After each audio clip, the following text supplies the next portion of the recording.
Hey guys, Coach Brick's back. Welcome to the Strength and Speed Summit. I appreciate everybody joining in here. And, like all my guests I've had on here over the past couple days here, this one really doesn't need much of an introduction. This guy's definitely known in the strength and conditioning world and also online. This guy's done a lot of good things. He's definitely helped promote this industry the correct way, and definitely has done some big things. And I'm going to let him get into, some of his background and stuff that he's done. But anybody who has been online has probably heard about this guy. And this is Coach McKeefrey. Coach, how are you today? I'm doing great, man. Thanks for having me on. No, Coach, it is my pleasure. I appreciate you taking time out. I know you're a busy man taking on a new role here. So I'll get right into it, Coach. For somebody who out there maybe who doesn't know who you are, which is probably not many people at all in the strength and conditioning field, give us a little background. Where you started from, and then to where you're at right now, and how you got there. Yeah, well, I would take it all the way back to, youth football and just, it was kind of a self-made athlete. Wasn't the most athletic guy in the world, but found the weight room kind of sophomore year of high school. Learned that could close the gap for me as an athlete, and fell in love with it, loved training, and kept working at it, and earned a scholarship to an NAIA school, and again, competing and just trying to find every advantage I could. Kept going through the weight room. Thought I was going to be a doctor. Sat in on a live surgery and realized that I was not going to be a doctor. And, ended up kind of just seeking out, a different option. And loved science, loved training. And, I was going to a school that didn't have strength and conditioning, so somebody had recommended that to me. And I was hooked. And, and so from there, long story short, did an internship with Kansas City Royals, Tampa Bay Buccaneers, worked my way up into an assistant role, took the head strength coach spot at NFL Europe, came back, became head strength coach at the University of South Florida for 10 years, went from there to Army Special Forces, University of Tennessee, Cincinnati Bengals, Eastern Michigan, and now with my current role, I'm the Vice President of Performance and Education with Play. Coach, congratulations on that. First of all, that new job, I think that's awesome. Going where you've been. For somebody who's new getting into this field, the young strength coach out there, it's an up-and-coming field. As I really think out there, more and more people are talking about it. Unlike 15, 20 years when I got in, probably even when you got in, it really wasn't heard of. I mean, you see guys now making in college, some of the big programs making $500,000 a year or $400,000 a year to be a strength coach, at a major university. So it's definitely has changed. What's one of the big pieces of advice that you can give a young guy, looking to step into it? He's maybe his third or, his junior year or senior year in college. What can he do to help advance himself to get out there? Sure. Well, I think there's a big difference between being qualified and being experienced. And, the longer you go in this profession, when you come out of college, you're going to have a degree, you're going to have certifications typically at this point. And a lot of people, just haven't dealt with a lot of young coaches in my roles. They come out, maybe they do even a semester internship in their last semester of school, and now they don't quite understand why there's such a difference between them and maybe some of the strength coaches that have been out there for quite some time. And this field, as much as it's come a long way in those 15, 20 years that you had said, it's also still very much a young profession and in the apprenticeship type of stages. You don't really learn the art of coaching until you're doing it. And so, it goes back to the old adage, you can have the best program on paper, but unless you can get them to do it, it doesn't mean anything. And, that art of coaching, getting into learning how to manage people, time and resources is really where the rubber meets the road. Yeah, no, I agree with you. Being able to manage that kind of stuff and being able to understand how to do that. And I think the best thing, I think with any job is the experience part. You definitely have to have that experience. I want to shift gears a little bit here. I want to get into more or less, everybody talks about, your training philosophy, this guy's training philosophy, this one. I'm not a philosopher, so I'm not really, I don't have a philosophy per se. I more or less have a system that I follow. And I've tweaked it over the years. You've learned stuff over 15, 20 years. You tweak it. What kind of system do you follow? Everybody usually has a base system, and then off of that, they might branch out. But what's your base system that you kind of follow and you model yourself after? Yeah, if you've heard me speak, you've probably heard me say that I'm a principle-based strength coach, not a philosophy-based strength coach. And so I would say that I base everything I do off scientific principles, basic principles like overload and progression. Despite your philosophy, despite your system, whatever it may be, we can have a conversation about overload and progression and balanced development and principle reversibility and variety and supervision and periodization and all those types of things. We can have a conversation about those things. We may not agree on that being the best way to develop an athlete, but we can at least have a conversation and we can learn from each other in that way. And so I think that's the most important thing, especially if you're a young coach, is forming what scientific principles you're going to base things on. I mean, for there to be a neuromuscular adaptation, you have to press, you have to push the muscle past its present capacity. That's overload. That's science. That doesn't, I mean, you can't argue that. And so finding those things, those non-negotiables, will help kind of serve as a guide for you throughout your entire career. Despite that, or with that, what I found myself kind of, using as a system, I really like, Joe Kinn's tier system, brick method as well, that I've really enjoyed and used. I don't think that it quite hits everything. Mostly it's multiple joint based, and so I think that you still come back with some single joint principles, some high intensity principles for those single joint movements, and add those in because you still want to train for rate limiting factor, and you still want to train for muscular imbalances. But I use a combination of the tier system, with high intensity principles. It's excellent. And it's always good because I've talked to a bunch of different coaches that I've interviewed for this and stuff like that. And you find something different. They all come back to the same thing at scientific base, but they all branch off and find their own niche. And I think that's what's great about this profession. I don't think there's one little thing that says, well, this is the perfect program. You take this, you're going to have every single world class athlete in the world. And I love hearing from different people how they get to their point and all that kind of stuff. So awesome. Coach, I'm a big speed guy. I love speed. Love talking about speed with people. Where do you put that into your system? Into all the stuff that you put in there. Say you're working, you were at Eastern Michigan there, you were at Tennessee and stuff like that, even with the Bengals and stuff. Where did you guys throw that in there or put that in there into that workout system? Yeah, we did.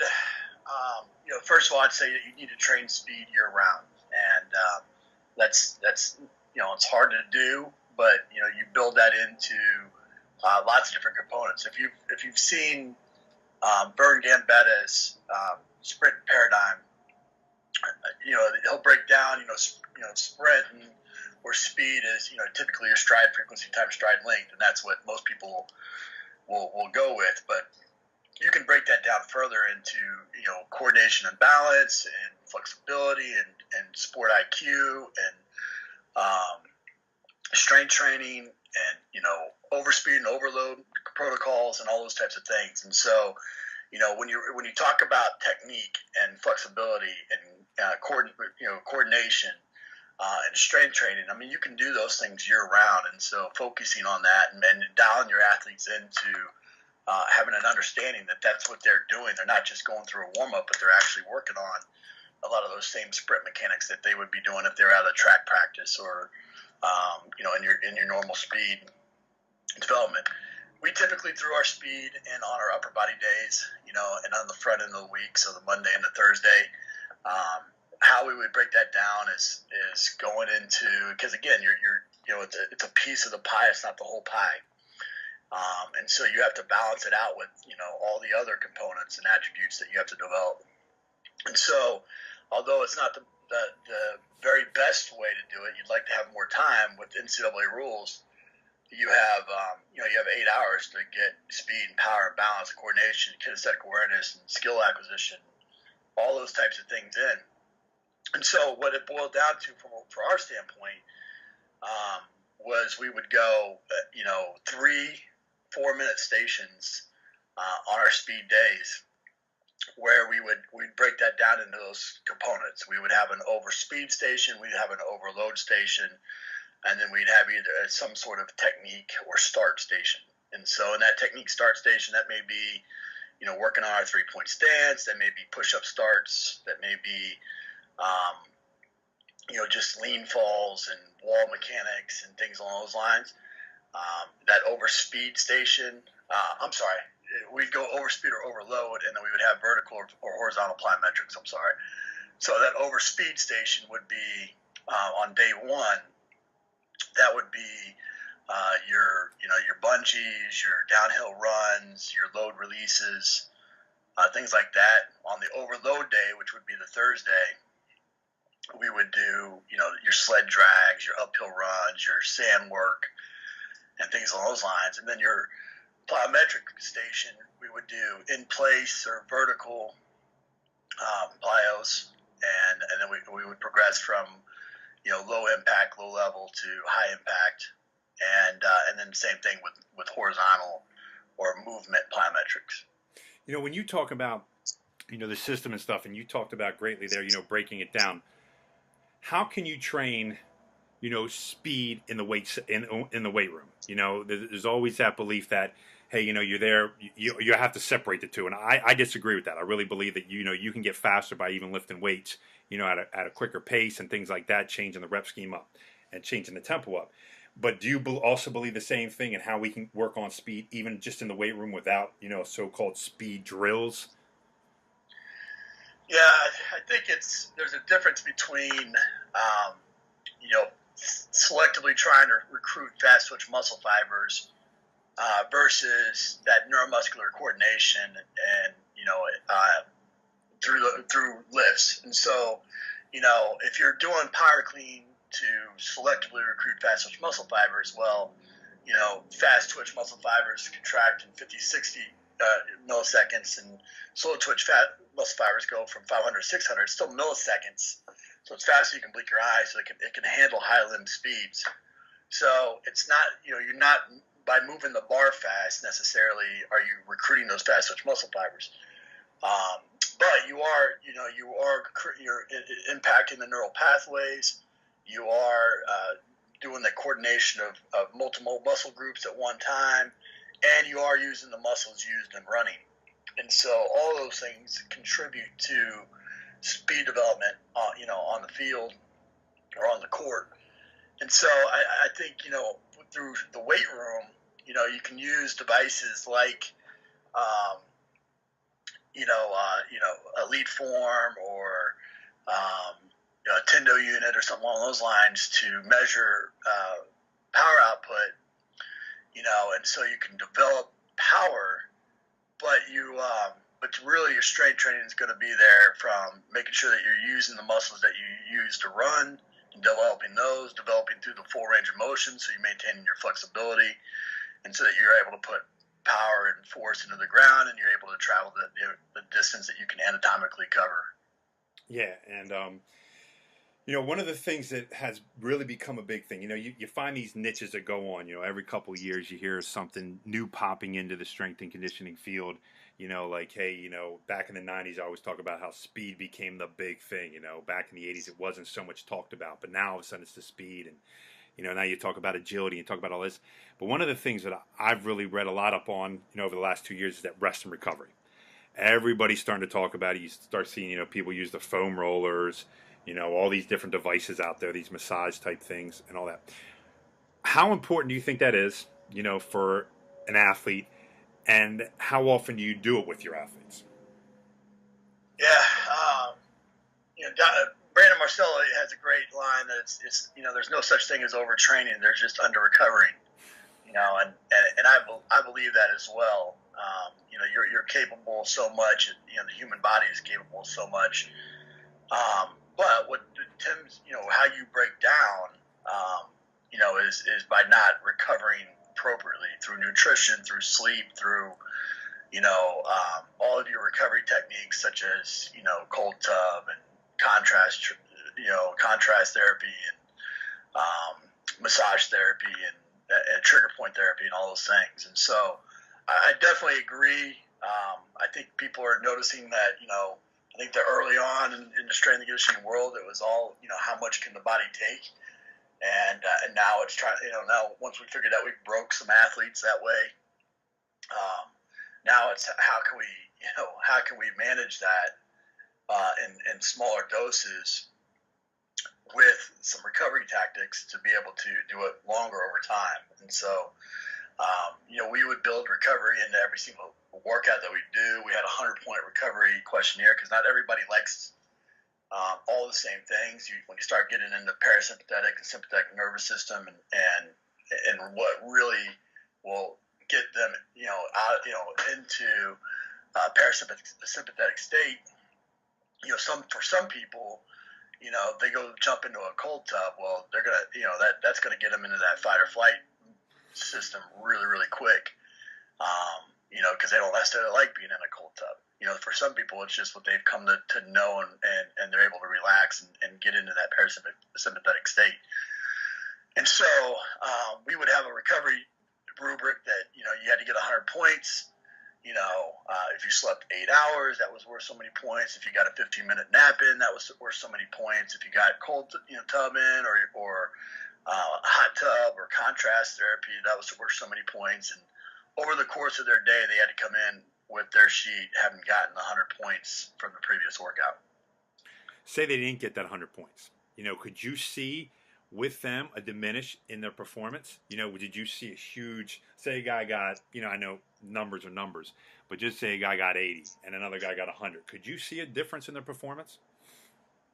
Yeah, it's, again, you go back to the art of coaching. With technology, when you get into HRV and you get into, heart rate and physiological stress through GPS and some things along those lines, you definitely could see a drop in performance, and you can definitely see it, monitor it, and quantify it easier than just a subjective questionnaire. However, a lot of times it matched up. Maybe you didn't see it in one setting or one day, but if it was consistently that way, then you were able to see it quite a bit on the field. And just like with technology or a subjective questionnaire or something, it becomes an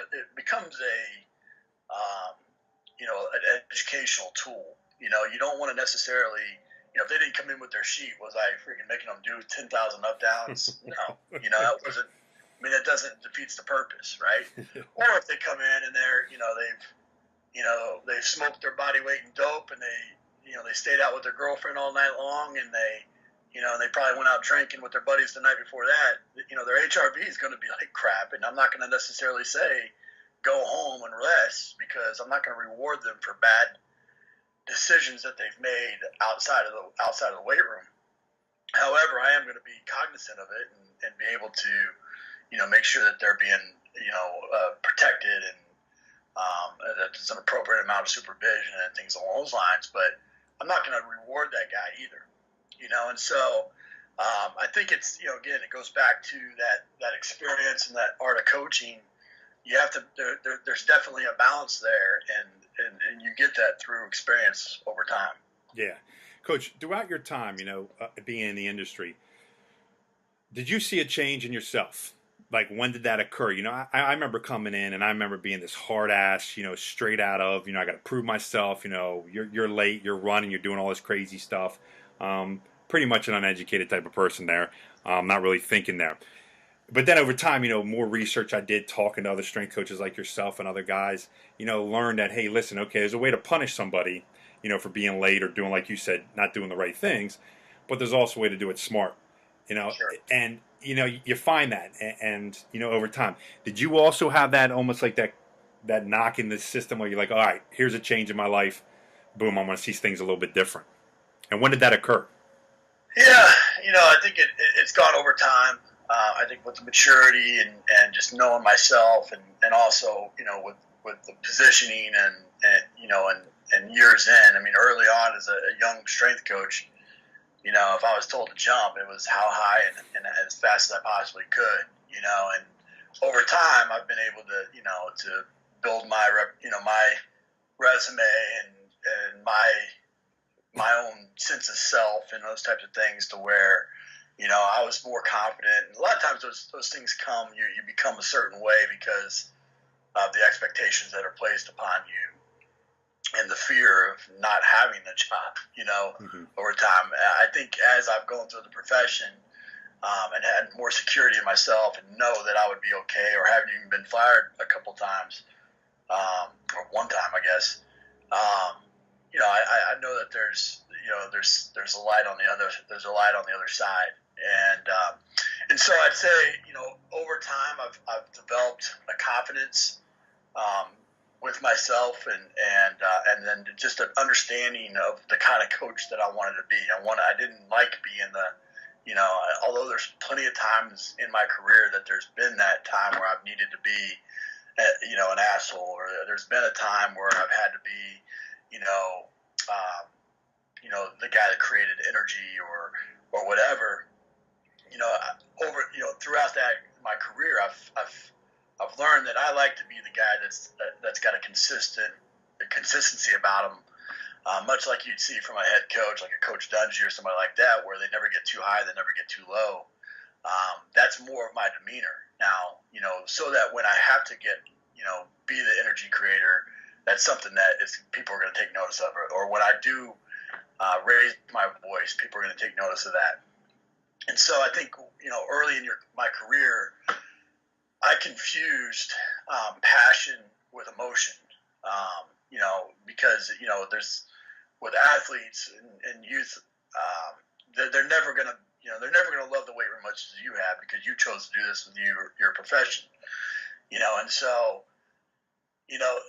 when they're late, when they miss, when they're not giving 100% effort, the passionate person inside of you, you have a hard time understanding that, because here you are, you're on your 12th hour of the day, you're on your 7th day of the week, your family eats based off of what you do, and here's a kid that's not putting the same level of respect and accountability and effort that you are. That's sometimes that's hard to take, and just having an understanding of that there's a difference between passion and emotion, and you can address that issue, still hold the athlete extremely accountable, but do it in different ways. I mean, if somebody's late, if you go to South Florida, there's a dent in the door where I threw a 45-pound plate at a kid for being 5 minutes late. That kid, his grandmother passed away. His grandfather just got off the phone telling him, and he was 5 minutes late. That was the people that raised him. So I was the jerk. I screamed and yelled and threw a plate at him. And then after the fact, I heard that. And so through my career, there's been plenty of those types of lessons, to where now, I don't go to the DEFCON 5 right away. I'll simply pull the athlete aside, have a conversation like a rational person, get their take, get their side of the story, internalize it, let them be heard. But then, depending on the issue, still hold them extremely accountable. So our athletes, they know that if they're late for any reason, it's 50 up downs for the team and 100 up downs for them for any reason. That means they could have flipped a car off of a baby, on their way to the workout. It's just like a 5-yard penalty. Sometimes it just happens, and it affects the team. And so as long as that's consistently held as a standard, athletes will understand that, and then how you go about it, and having them have an understanding that it's like a 5-yard penalty, they're willing to do it, and it doesn't break down the relationship between you and the athlete. And so I think that's an important lesson that young coaches need to consider, need to take in, is that, there is a difference, and it doesn't mean that you reduce your position or your authority or the level of accountability that you offer your athletes. Yeah, that's great advice. Definitely, even for myself, for anybody out there listening, that's perfect advice. Being that rational person, listening, and then deciding what you need to do from there, which is, I think most coaches need to do, and I think that's why, in my honest opinion, over the years, the difference between there's a difference between a coach and a trainer. And a coach is a guy who will listen, will help you out with whatever he can, but there's also consequences if you're going to mess up. Where a trainer, he might just flip, doesn't care what the excuse is, boom, and then moves on, and really doesn't have that connection with that. And it sounds like you're right on that point with that being that coach. And I think that's a huge key that the guys out there, the young strength guys out there are looking to do. You want to be a coach. There's a difference between a coach and a trainer. That's what you want to, prove to people out there, that you're listening and helping them out. Coach, here, before we finish up here, one or two more questions here. Sure. We're talking about, the rest and recovery. I want to go back a little bit. The rest and recovery. How important is hydration? And how often do you guys really stress that? Or do you deal with that? Or do you pass it on to, when you're working in college with one of the nutritionists maybe you had working with you, the dietitian, or something like that? Yeah, it's very important. And I won't bore your audience with all the scientific facts and things. I mean, everybody knows that that's an important part of things, and that there's a detriment in performance if dehydrated in the smallest of percentages. But to answer your question, it's a team effort. If any one department is not helping with that, then I think you're fighting a losing battle. I'd always tell our athletes that, I have them for 2 hours of the day, and they have 22 hours to mess up everything we just did. And so if we're not being a part of those other 22 hours, we're fighting a losing battle every time they walk into the weight room. And I don't like to fight. I don't like fighting losing battles. And so when it comes to something like hydration, if we give them a water bottle and we expect them to be drinking, and then the trainer, in the next room over doesn't let water bottles into the training room, then we got to, then there's a whole hour sometimes that they're not drinking water. If it's the same thing in meetings, or if it's the same thing in the classroom, and so I think it's important that you get every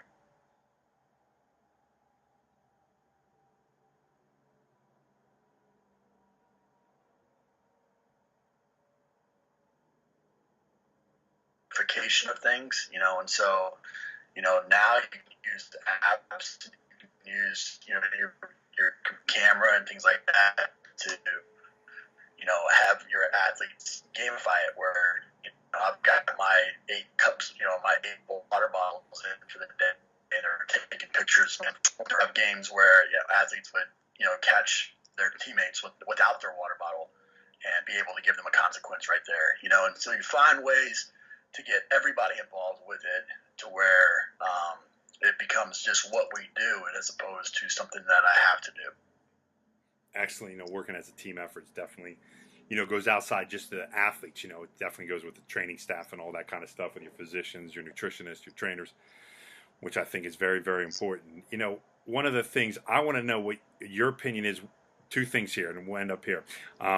The biggest changes that you've seen over the 15, 20 years that you've been in the industry, and then where you see, this industry heading. A lot of stuff, why technology has definitely become a bigger role in this field, with, like you've talked about, some of the devices and things like that. You still got to get back to the bread and butter. You still got to be able to lift the weights. You still got to be able to do those things. So where have you seen the biggest difference over the past 15, 20 years, and then where do you see it going from there? Yeah, I think the biggest difference would be the mainstream, just the level of respect, I guess, that the profession has gotten from the media, from coaches, from fans and the community. To where you're right. I mean, we have coaches making $500,000 a year now, which is fantastic. When I first got into the profession, I mean, there wasn't even really internet to be able to email coaches, let alone think that you might make $500,000 at some point. And so I think that there's definitely support for what we're doing versus, you think about like Boyd Epley when he was getting in, it was bad to lift weights. That was the thought. Now it's socially accepted. I think that's the positive. I think, where we're headed, and, the negative in the last 15, 20 years is, I'll be honest with you, outside of that, I don't know if we've really progressed a lot. I don't know if we've done a good job of defining how you should evaluate a strength coach. So there's still lots of job security issues. And I don't know if we've done a great job of really developing more fields, more jobs out there for the strength and conditioning professionals. I mean, you think about performance coaching and tactical strength and conditioning. Those things have evolved over the last 15, 20 years to where it's more mainstream and, again, socially accepted. But that's about it, in terms of what we've offered. And you think versus something like trying to put a strength coach in every high school. or develop a curriculum that's purely strength and conditioning based, not Frankenstein from exercise science or X-Phys or kinesiology or something like that, to where you can actually get a degree in strength and conditioning. I think